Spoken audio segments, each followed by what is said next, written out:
며칠 전 나라에 이제 큰 일이 있었죠. 우리 잘 치렀습니다. 22대 국회의원 뽑는 선거.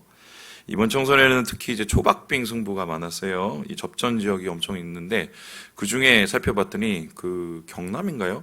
497표 차이로 당락이 결정되는 지역도 있었더라고요. 이 결과는 범야권의 이제 압승으로 끝이 나긴 했는데 제 생각은 아직 저 선거가 끝나지는 않은 것 같습니다. 진짜는 지금부터인데 대통령을 포함한 이제 여권이 이번 총선을 어떻게 해석하고 거기에 대해서 민의를 어떻게 수렴하는가가 더 중요하고요. 또 그것보다 더 중요한 것은 여야가 이제 좀 싸움을 멈추고 서로 협치하면서 나라를 어떻게 안정을 시킬지 이거를 찾는 게 더 중요하다고 생각하는데 그래서 이때야말로 우리가 정말 기도할 때다. 저는 그렇게 생각을 합니다. 어쨌든 우리는 선거를 통해서 대표를 뽑습니다. 대통령도 뽑고 그리고 국회의원도 뽑고요. 그래서 우리를 민주주의 국가라고 얘기를 합니다. 자, 그렇다면 성경은 어떨까요? 성경도 민주주의 국가일까요? 아니면 성경에도 선거가 있을까? 이스라엘 역시 하나님의 나라로서 왕을 뽑았습니다. 뽑긴 뽑았는데 그 뽑는 방식이 우리의 선거와는 조금 다른 방식이었습니다. 오늘 그것이 말씀 속에 나타나 있는데요. 우리 함께 19절의 말씀을 같이 한번 읽어보도록 하지요. 시작! 너희는 너희를 모든 재난과 고통 중에서 친히 구원하여 내신 너희의 하나님을 오늘 버리고 이르기를 우리 위에 왕을 세우라 하는도다. 그런즉 이제 너희의 지파대로 1000명씩 여호와 앞에 나아오라 하고. 원래 하나님께서는 뽑을 생각이 별로 없었고요. 왕보다는 그냥 시시때때로 상황에 맞게 이제 사사를 이렇게 세우는 그런 방식이었습니다. 그런데 사람들이 우리도 왕이 있었으면 좋겠어요. 왜냐하면 다른 나라도 다 왕이 있는데 우리만 없어요. 하도 요구를 하니까 하나님께서 왕을 뽑기로 이제 작정을 하셨습니다. 어떻게 뽑았느냐? 여기 보니까 지파대로 1000명씩 하나님 앞에 나왔다. 여기서 말하는 지파라는 것은 12지파를 뜻하고 1000명은 도대체 무엇을 뜻할까요? 이거는 이제 원어를 살펴보면 1000명도 되지만 씨족 혹은 어떤 가문을 뜻합니다. 그러면은 이런 뜻인데 하나님 앞에 지파가 나오고 가문이 이렇게 나와요. 그리고는 뭘 하겠어요? 제비를 뽑았습니다. 그러니까 지금도 우리 총회에서 총회장 될 때 제비 뽑는 거 아세요? 예, 원래는 선거를 했었는데 하도 이게 부정이 많이 이루어져서 정말 부끄럽죠. 그래갖고 이제 제비를 뽑고 있습니다. 예, 그래요. 근데 이것이 이제 말을 하기는 성경적이라고 얘기하는 게 이스라엘이 이렇게 왕을 뽑았기 때문인데요. 그래서 처음으로 이제 왕을 뽑았어요. 제비 뽑기를 해서 뽑힌 게 누구냐? 바로 사울이라는 사람입니다. 지금 뽑히고 나면 여기 이제 당선 소감하고 뭐 배상하고 그러잖아요. 심지어 이제 떨어지신 분도 감사합니다 올리잖아요. 자, 그러면 사울이 뽑혔을 때 사울의 모습은 어땠을까? 그는 당선 소감을 어떻게 얘기하고 있었을까요? 성경을 보면은 그 모습이 굉장히 이상한데요. 우리 함께 22절의 말씀을 같이 한번 읽어보도록 하겠습니다. 시작! 그러므로 그들이 또 여호와께 묻되 그 사람이 여기 왔나이까? 여호와께서 대답하시되 그가 진보다리들 사이에 숨었느니라 하셨더라. 어떻게 했어요? 숨어 있었어요. 진보다리들 위해서. 이 장면을 제임스 스매탐이라는 작가가 이렇게 기록하고 있습니다. 저 얼굴을 보세요. 이상하죠? 이상하죠. 짐짝에 숨어서 사람들을 피해하고 있습니다. 왜 이렇게 했을까? 자기가 왕이 될 줄 몰랐을까? 준비가 안 됐을까? 우리가 무슨 시상식 같은 거 보면은 전혀 예상도 안 하다가 깜짝 놀라갖고 막. 근데 그게 아니에요. 사울은 이미 왕이 될 줄 알고 있었습니다. 이미 사무엘이 사울을 찾아가서 그에게 왕이 될 것을 얘기하고 머리에 기름까지 부은 상황이었어요. 이제 그럼에도 불구하고 사울은 이상 행동을 보이는데요. 이런 반응을 어떻게 해석할 것인가? 여기에 대해서 심리학자들은 하나같이 컴플렉스 때문이라고 이야기를 하고 있습니다. 여러분 컴플렉스란 말 잘 아시죠? 지금은 이제 많이 보편적이 됐는데 이거를 그냥 단어를 풀어보면 복잡한이란 뜻입니다. 그래서 뭐가 복잡하냐? 심리적으로 복잡한 체계를 뜻하는데요. 이거를 정의를 해보자면 어떤 감정에 의해 통합되어 있는 관념이나 기억의 복합체, 인간의 심리에 영향을 주는 내면의 구조, 요제프 브로이어에 의해서 처음 대두되었다. 이렇게 얘기를 하고 있습니다. 그러니까 쉽게 표현하면 이런 건데요. 어떤 행동을 했는데 좀 이게 맞지가 않아요. 앞뒤가. 이 행동을 왜 했냐 보면은 그 사람 마음속에 뭔가 복잡 미묘한 심리적인 실타래가 있는 거예요. 엉켜짐이. 바로 그런 것을 이제 고안해낸 게 요제프 브로이거고요. 한국에서는 이제 컴플렉스라고 그러면 이 단어를 뭐하고 같이 쓰냐면 열등감하고 같이 쓰거든요.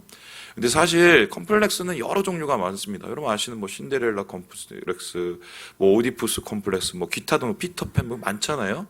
그런데 그 중에서 한국이 유독 열등감에 대한 것을 컴플렉스라고 사용하는 이유는 이게요, 일본의 영향인데 아들러라는 심리학자가 있습니다. 근데 이 심리학자가 일본에 굉장히 큰 영향을 줬거든요.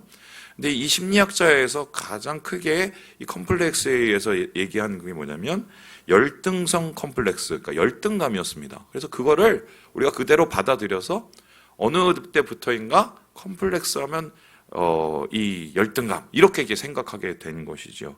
하지만 정작 이 컴플렉스라는 개념을 발전시키고 확정하게 된 사람은 아들러도 아니고 그리고 요제프도 아니었습니다. 누구냐면 바로 이 사람이었어요. 보이시죠?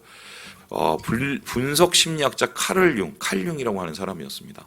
근데 이 사람이 뭐 이렇게 사람을 치료하다가 도대체 이 사람이 왜 이 모양인지 이해가 안 되니까 이 복잡미면 뭐가 있구나.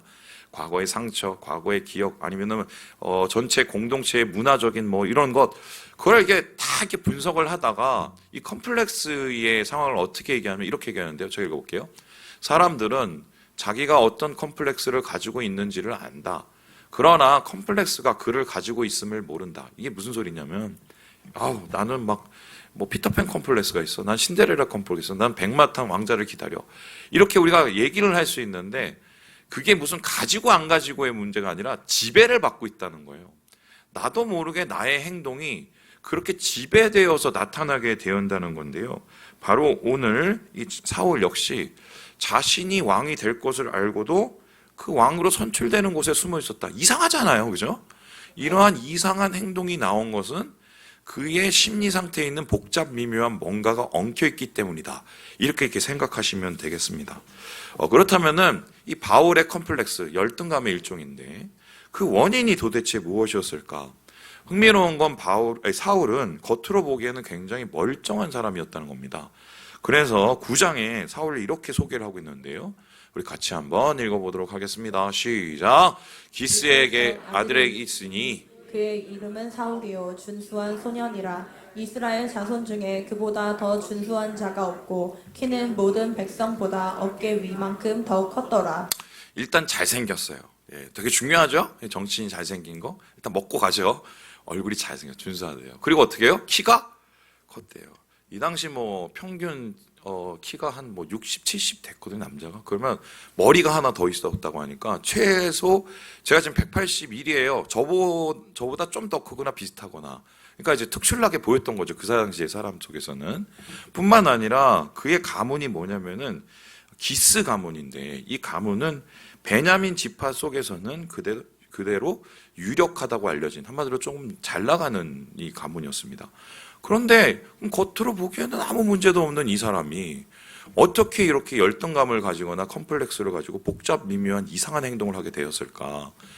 겉으로는 멀쩡하지만 그에게는 치명적인 약점이 하나 있었기 때문인데요. 그 약점에 대해서 사울은 이렇게 얘기를 하고 있습니다. 우리 21절 말씀을 읽어보도록 하겠죠. 시작. 사울이 대답하여 이르되 나는 이스라엘 지파의 가장 작은 지파 베냐민 사람이 아니나이까. 또 나의 가족은 베냐민 지파 모든 가족 중에 가장 미약하지 아니하나이까. 당신이 어찌하여 내게 이같이 말씀하시나이까 하니. 사울은 잘생기기도 하고 키도 크고 뭐 집도 웬간히 살았지만 그의 가장 치명적인 약점은 출신 배경이었습니다. 무슨 지파라고요? 베냐민 지파. 자, 그럼 베냐민 지파가 도대체 뭐가 문제일까?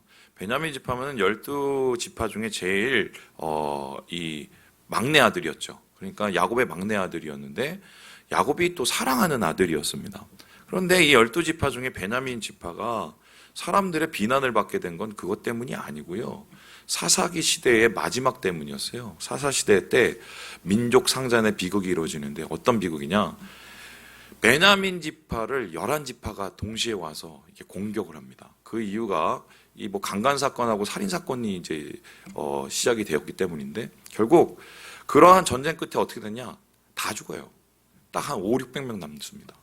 그래서 얼마나 대단하냐면 그래도 살려야 되잖아요. 사람들이 이 베냐민 지파를 다 죽여놓고 야 우리가 너무했나 봐.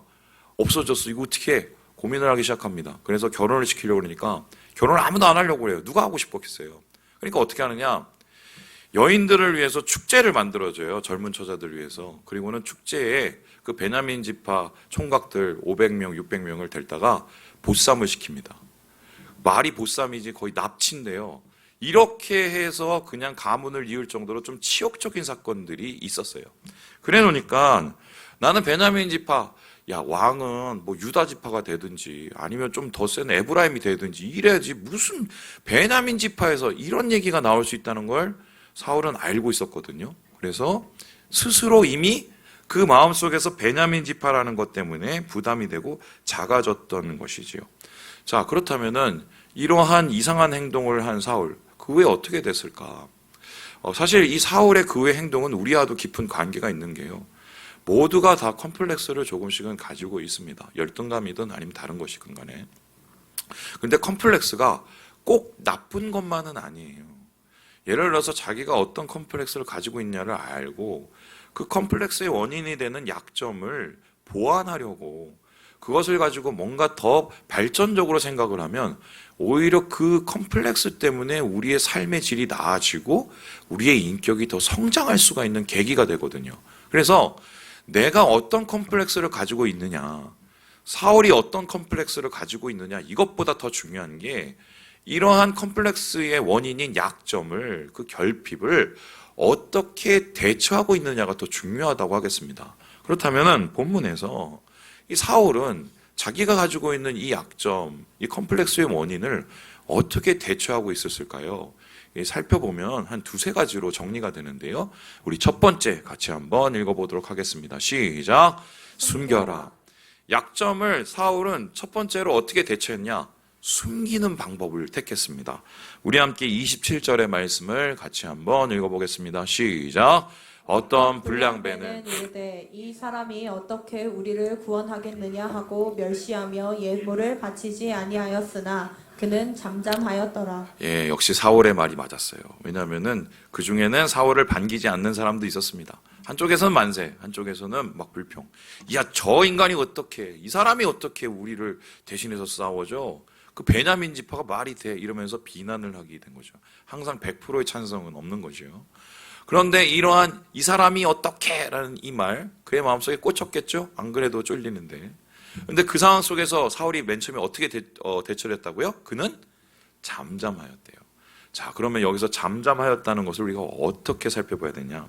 이 원어를 살펴보면 되게 재밌는데 다음과 같습니다. 하라시예요. 이 하라시란 말이 뭐냐면 잠잠하다, 침묵하다란 말도 되지만 새기다, 파다, 궁리하다 이런 뜻입니다. 그러니까 이런 건데 말은 안 하는 거예요. 아닌 척은 하는 거예요. 그런데 속에서는 뒤끝이 있어요, 없어요? 뒤끝 장렬인 거죠. 보통 사람들이 컴플렉스나 열등감이 건드려지고 약점이 건드려지면 이렇게 됩니다. 아닌 척해요. 아니면 어떡하냐? 도피를 합니다. 도망을 가요. 그런 자리에서. 지금 사울의 경우는 두 가지를 다 했죠. 도망가려다가 잡히니까 아닌 척하고 있었습니다. 바로 자기의 약점을 그렇게 숨겼는 건데요. 그러면 이렇게 숨기는 사울의 모습 어떻게 해결이 되었을까? 처음에는 잘하는 듯 했어요. 왜요? 뭐 자기가 좀 제어도 하고 컨트롤을 하면서 표정 관리도 하고, 예. 사람들이 공격을 해도 막 그때 이제 내가 울그락불그락 하면은 내 인격이 조금 문제가 생기는 거니까 막 아무렇지도 않은 거. 집에 가면은 머리가 복잡해지는 거죠. 잠 못 자는 거죠. 막 이렇게 하는 겁니다. 근데 이렇게 참다가 이게 결국 어떻게 됐냐? 결국 터져버렸어요. 그게 18장에 나오는데요. 우리 같이 한번 읽어보도록 하겠습니다. 시작. 그 이튿날 하나님께서 부리시는 악령이 사울에게 힘있게 내림에 그가 집안에서 정신없이 떠들어대므로 다윗이 평일과 같이 손으로 수금을 타는데 그때 사울의 손에 창이 있는지라. 뭐가 들었다고요? 창 들기 전에 뭐가 들었어요? 악령이 들었어요. 말이 악령이 지금 뭡니까? 요즘으로 말하면 미친 거죠. 자기 안에 있는 이 약점과 컴플렉스를 해결을 하지 못하니까 어느 순간에 가장 약한 점에 빵 터져버리는 거죠. 제가 가끔씩 얘기하죠. 사람은 마음이 이 풍선과 같아서 한쪽에서 누르면 이 압이 커지면 제일 약한 곳에 터지기 마련이거든요. 그러면 사울의 이 숨겼던 이 컴플렉스 약점이 터진 게 어떻게 터졌느냐? 다윗 때문이었는데 다윗이 골리앗을 이기고 왔어요. 그래서 막 찬양을 합니다. 야, 사울왕 대단해. 사울왕 대단해. 사울은 천천이야. 천이야, 천. 그러면 다윗은 뭐예요? 만만이에요. 거기에 꽂혀버린 겁니다. 저놈을 내가 죽여야겠다. 거기에 숨겨왔던 감정이 폭발을 해버리고, 더 문제는 뭐냐면 심각한 게 집권 말기를 뭐 하는데 다 낭비해버렸냐? 정적을 잡는 데 낭비를 했어요. 나라를 지키는 데 낭비를 하고, 그리고 블레셋과의 싸움과 전투를 준비한 게 아니라 자기 내부의 적을 죽이다가 스스로 멸망해버리는 꼴이 돼버립니다. 거기에 바로 이 다윗이 있었던 것이죠. 오늘날도 마찬가지인데 이러한 이 우리의 약점 숨기고 싶잖아요. 부끄럽잖아요. 그런 것이 어느 순간까지는 가능하지만 분명히 그 시간이 지나면 이상한 행동들이 나타나기 시작합니다. 놔두기 시작하면 나중에는 내가 컨트롤하지 못하는 걷잡을 수 없는 수준까지 가게 되는데, 그래서 결론은 믿는 사람에게 숨기는 것으로 이 컴플렉스를 해결하는 것은 절대로 올바르지 않다. 이 사울을 통해서 우리가 깨닫게 되는 것입니다. 두 번째로, 그렇다면 사울은 자신의 약점을 어떻게 대처했을까? 우리 같이 한번 읽어보도록 하겠습니다. 시작! 채워라. 숨기는 것이 안 되니까 그 다음에 뭘 했느냐? 채워나가기 시작을 합니다. 그럼 뭘로 채웠을까? 우리 함께 11장 말씀을 같이 한번 읽어보겠습니다. 시작! 백성이 사무엘에게 이르되 사울이 어찌 우리를 다스리겠느냐? 한 자가 누구니까? 그들을 끌어내소서 우리가 죽이겠나이다. 11장에 보면은 얌몬 족속이 이제 쳐들어와요. 그래서 그때 하나님께서 사울에게 감동을 주십니다. 그래서 막 이제 분노가 생기고 그 혈기를 가지고 사람들과 함께 그 전쟁에서 이깁니다. 그러니까 좀 전까지 사울에 대해서 의심을 품고 있었던 사람이 야, 나가서 이기니까 얼마나 좋아요. 그래서 뭐라고 합니까? 만세! 만세! 이러다가 그때 그놈들 어딨어? 이 사람이 어떻게 하는 그놈들 다 잡아내! 죽여버려! 이때 사울의 마음이 어땠을까요? 부풀어 오르지요. 사람들의 인정을 받는 것입니다. 근데 인정을 받은 이때가 사울에겐 독이 돼버렸어요. 왜냐하면 그 후에 사울은 어떻게 되느냐? 어떻게든 인정을 받기 위해서 사는 인생으로 변해버려요. 왜냐하면 인정을 받으니까 내 컴플렉스가 뭔가 해결되는 듯하고 약점이 감춰지는 듯하거든요. 그래서 이렇게 사람들을 인정하려고 했던 이 모습, 어느 정도는 일리 있는 말이지만 결국 사울의 발목을 붙잡는데 그 대표적인 사건이 바로 아말렉 전쟁입니다. 하나님께서 사울에게 얘기를 해줬어요. 사울아, 저기 가서 아말렉하고 전쟁을 해라. 이거 성전이니까 꼭 다 완수하고 와. 가서 완전히 헤렘 전쟁 전멸시키고 와. 죄는 없애야 돼. 이렇게 얘기했어요. 했더니 그 말을 듣고 갑니다. 이겼어요. 그리고 승리를 해갖고 막 기쁘게 옵니다. 근데 사무엘이 나타나요. 그리고 사무엘이 오죠. 아니 지금 이게 뭔 소리야. 왜냐면 양도 있고 뭐 사람도 막 끌고 오고. 아니 하나님이 다 전멸시키려고 하는데 왜 그랬어요? 그랬더니 이거 막 둘러대요. 이거는 뭐 하나님께 드리고 이거는 뭐 어떻게 하고 막.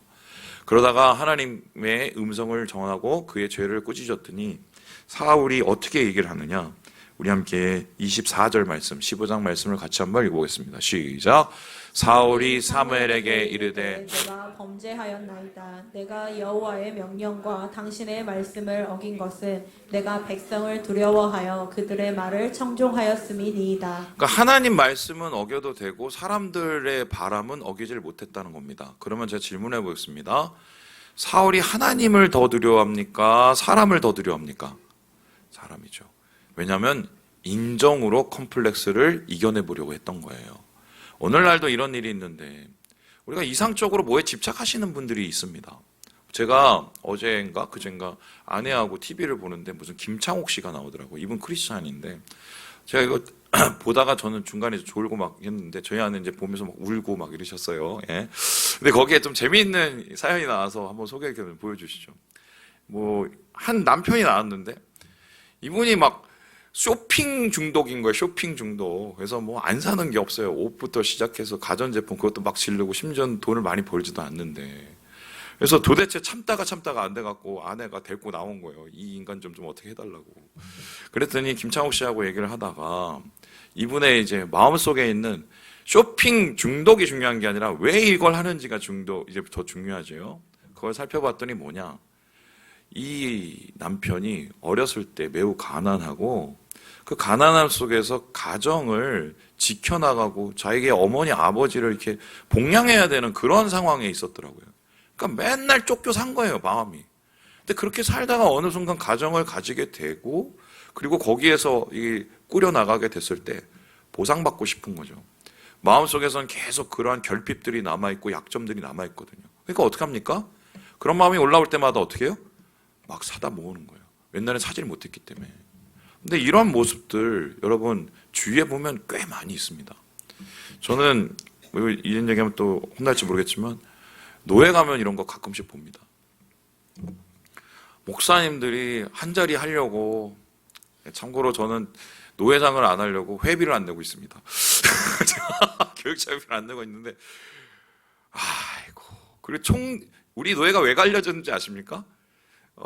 총대에 나가려고 목사님들이 싸우다가 그 꼴이 났습니다. 그거 뭐 대단한 자리라고, 그거 한 자리 하려고, 그리고 노회장님이 하시는 일이 생각보다 제가 보니까 그렇게 많지도 않아요. 근데 그거 하려고 싸우다가 박 터져서 노예가 갈리고 서로 안 보고 원수처럼 지내고 왜 그럴까? 제가 보니까 뭐 제가 정확하게 본지는 모르겠지만 저는 그거 학력 컴플렉스라고 봐요. 못 살고 못 배우고 또 세상에 대해서 좀 그런 컴플렉스 가지신 분들이 소위 말 뭐 다 그런 건 아니겠지만 그런 식으로 뭔가 다른 것으로 채우려고 해요. 제가 아는 한 사모님 있었는데 이 사모님 부목사님 사모님이었어요. 그럼 부목사면 담임 목사님 사모님도 나대는 걸 별로 안 좋아하는데 부목사님 사모님은 나대는 걸 더 튀는 걸 안 좋아하죠? 솔직히 그렇잖아요, 그죠? 근데 이분은 튀었습니다. 어떻게 튀었냐? 옷을 굉장히 화려하게 입고 교회 올 때마다 거의 패션쇼 하듯이 왔어요. 도대체 이분이 왜 그럴까? 이제 나중에 이렇게 알아보니까 이분이 어렸을 때 공부를 되게 하고 싶었는데 학력을 제대로 갖지를 못했어요. 집이 너무 어려워서. 이제 그거를 그런 식으로 이제 채워나가는 거예요. 자기 자존감을. 그런데 이렇게 채워나가면 보상이 어느 정도 되는 듯 하지만 이제 문제는 뭐냐? 끝이 없다는 거예요. 끝이 없다는 거예요. 끝이 없어서 그 끝에 결국은 어떻게 되느냐? 채워도 해결되지 않는 정말 계속적인 바닷물 먹는 거하고 똑같은 거예요. 결국 이러한 사울, 자기 컴플렉스 해결하기 위해서 숨기거나 도망가거나 아니면 다른 거로 채우려고 했던 인정욕으로 채우려고 했던 그 사울의 끝이 어떻게 끝났는지 아십니까? 보여주시죠. 이러고 죽었어요. 저기 보면 누워있는 사람이 아니라 칼에 지금 이렇게 하고 끌려있는 이쪽 사람이에요. 자기가 자기 바닥에다가 칼을 놓고 그 위에 찔려서 죽었습니다. 자결을 했어요. 왜 그러냐? 사람들 눈 때문에. 죽을 때까지 그런 거예요. 쉽게 설명하면 이 사람이 어떻게? 라는 그 말이 죽을 때까지 그를 괴롭혀서 그 컴플렉스를 해결하지 못하고 컴플렉스 때문에 스스로 목숨을 끊은 거예요. 그래서 사울의 인생을 한마디로 표현하면 콤플렉스와의 싸움이었고 그는 패배를 했다. 이렇게 볼 수가 있습니다. 자, 그렇다면은 어떻게 해야 될 것인가?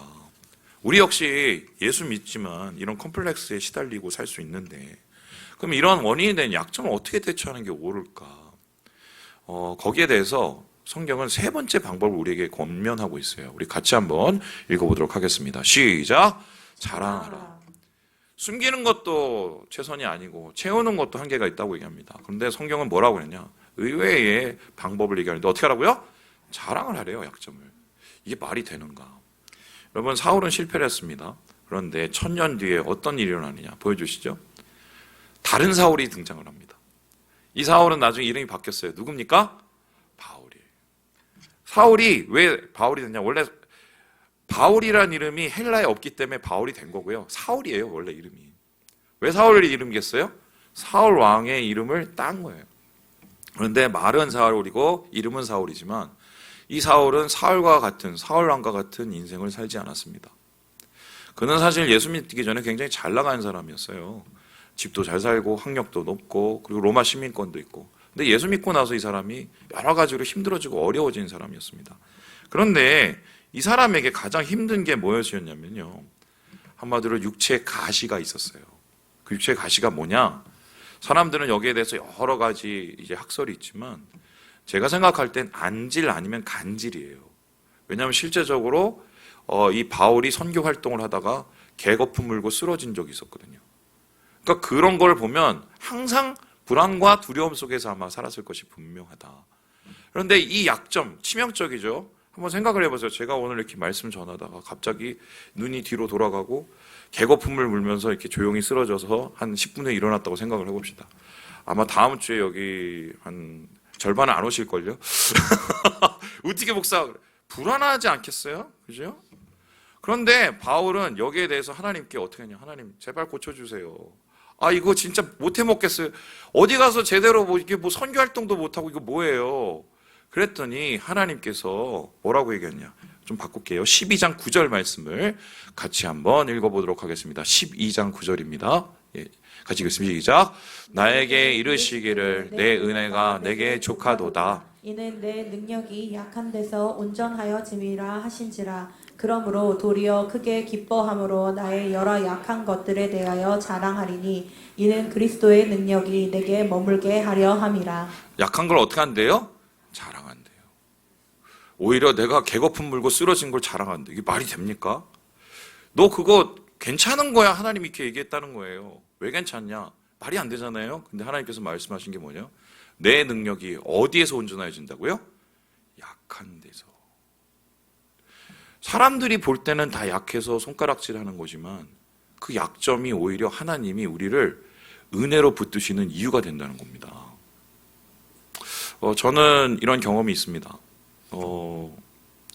여러 가지가 있어요. 약점이 제가 워낙 많아서. 네. 저는 이제 최초로 사귄 데이트죠. 사귀기도 100일 사귀다가 차였는데, 예, 대학교 2학년 때 이름은 정희경. 예. 예, 아주 무참하게 차였어요. 데이트 몇 번 못하고. 왜 차였냐? 나중에 이유도 몰랐어요. 그랬더니 그 정희경 씨의 친구분이 와서 저한테 얘기를 해주는데 저 너무 부끄러웠습니다. 그래서 물어봤어요. 오빠 왜 차였는지 알아? 그래서 내가 몰라 그랬더니 맨날 만나면 인상만 쓰고 있더래요.